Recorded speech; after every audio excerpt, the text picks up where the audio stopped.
In 2005, a young woman living in a remote farmhouse who was taking care of her ill elderly grandmother was suddenly awoken from a nap by loud and crazed screaming. After rushing to her grandmother's room, she saw her cowering under the sheets, like a little girl. The young woman, whose name has not been disclosed, shook her grandmother vigorously to get her attention. When the grandmother finally regained composure, she claimed that she saw a red figure standing by the door, one that she could only describe as Satan. The grandmother stated that she had never hallucinated in her life, and that she knew what she saw was real.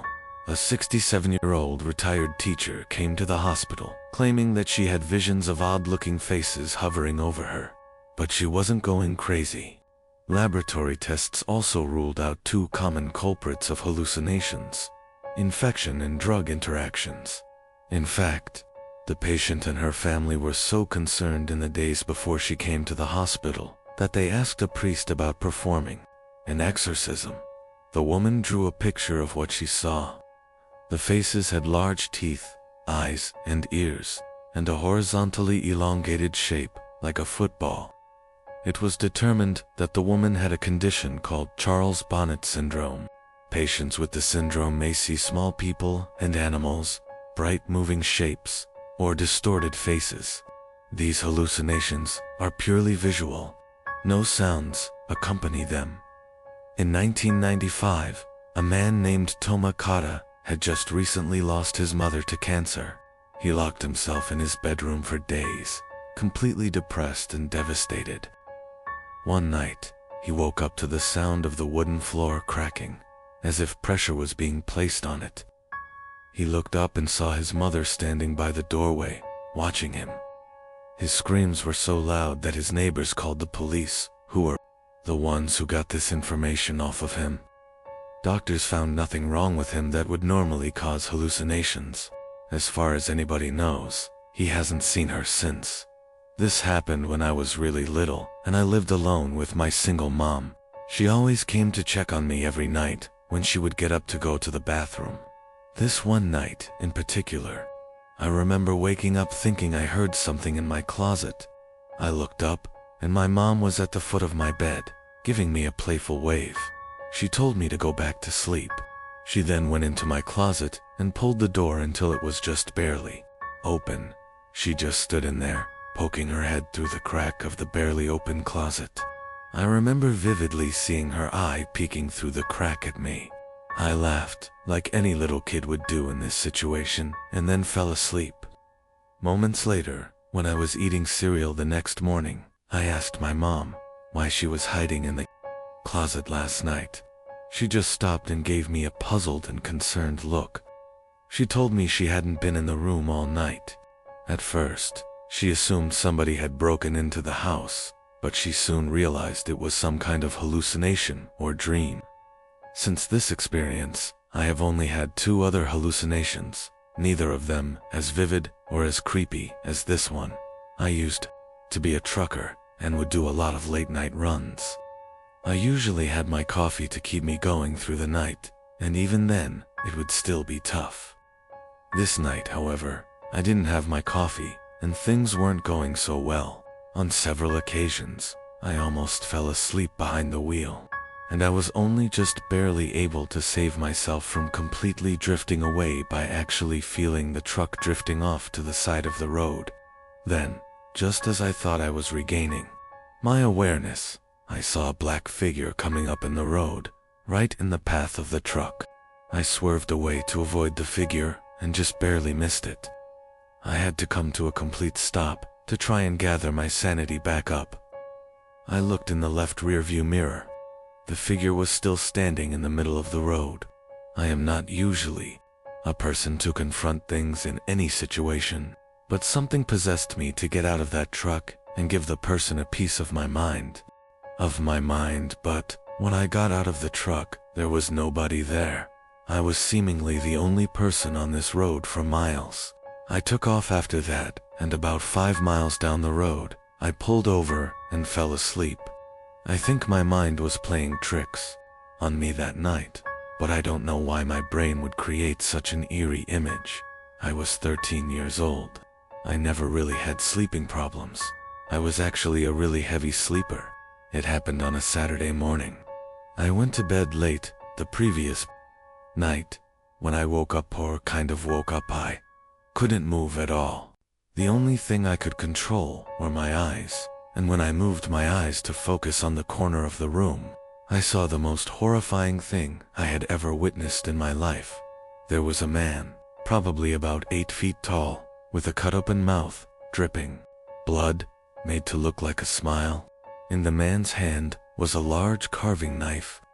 My biggest fear came true as the man started hovering towards me, not walking, not even moving a single limb, just hovering over to me like a ghost. I tried to scream, or move, or anything, but I was paralyzed to my bed. The man reached the edge of my bed, inches away from my face, and for the first time, he moved his arm up the arm with the knife. He raised the knife up to the ceiling, and I knew what was going to happen next.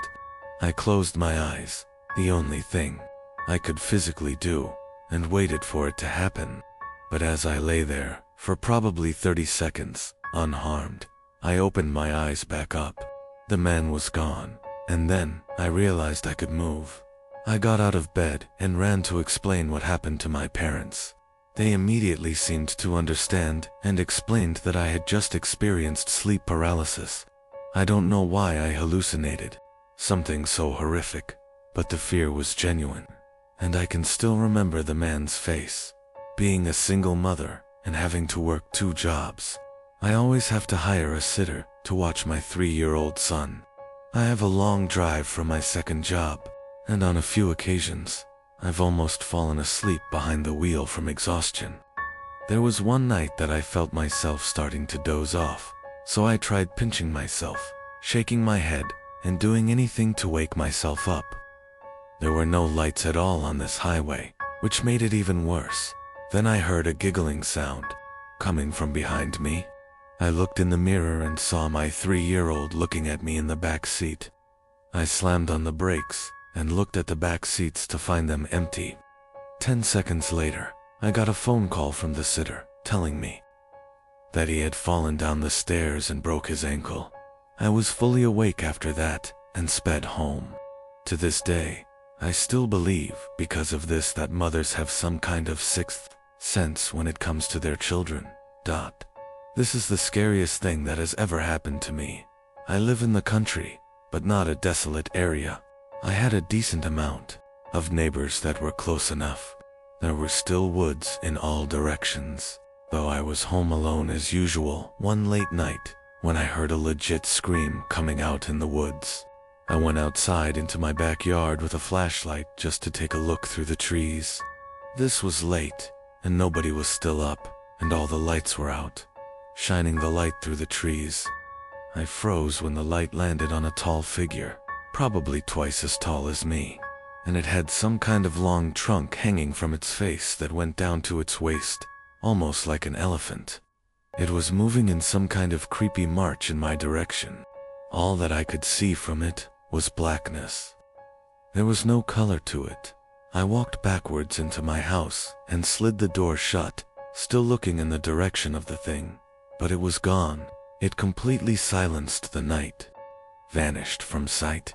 I still sincerely hope what I saw and heard was just in my head.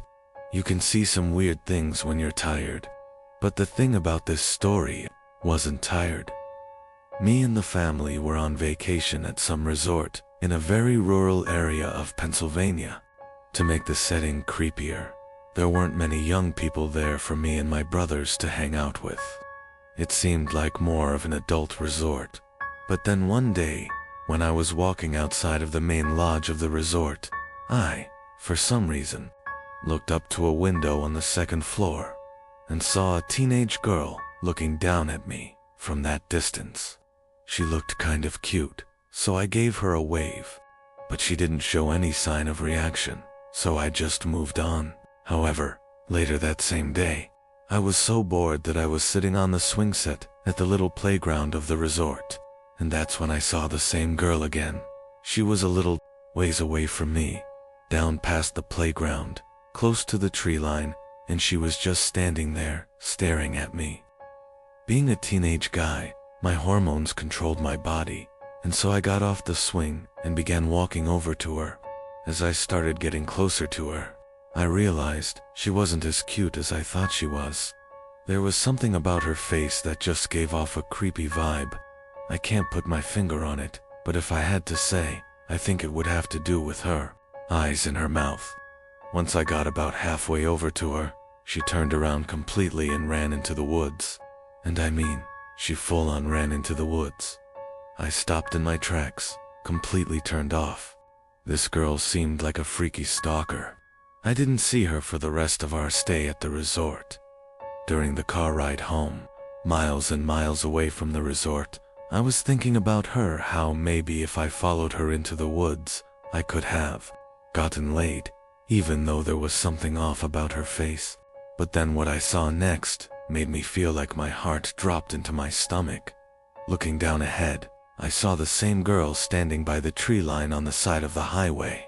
As we sped past her, I saw her head turned so that she was always looking right at me, even through the tinted minivan windows. I asked my parents if they saw her, and they just responded, "Saw who?" Soon afterward, I accepted that it was all in my head and that the girl was never even there. I can tell you from experience that sleep paralysis is the scariest thing you can go through. I was 19 at the time, and unlike most other people, I had experienced sleep paralysis 3 times in my life. But on one horrible night, it happened the 4th time. And it was much worse than any other time or anything in my life. For that matter, I opened up my eyes just as the morning sun began to peek its light into my somehow opened blinds, but I found myself unable to move. It's already a hellish experience enough. But what I saw only made it an emotionally scarring experience. There was a little girl standing by the wall, staring me down. At least I assumed she was, because her eyes were nothing but black. Anyone's neutral response would be to jerk up and scream or attack, but I couldn't do anything. The girl then started taking giant, exaggerated steps, stretching her legs more than humanly possible. She reached my bed and stopped, and finally, she threw her hands around my throat and squeezed. I couldn't breathe. She was choking me, and in reality, I could not breathe. I thought I was going to die, and I couldn't do anything about it. I was completely helpless. And then, just as I felt as if I were taking my final gasps, my hands jerked up, and I hit myself in the face. The girl was gone, and I was fully awake. I felt like I had been underwater for a whole minute, gasping for air. I had been genuinely cut off from breathing in air, but that wasn't even the scariest part. What I find the most terrifying, and you can only understand if you've experienced something like this yourself, was watching that little girl, with her hands around my throat, choking me almost to death, and just sitting there watching and feeling it, unable to do anything.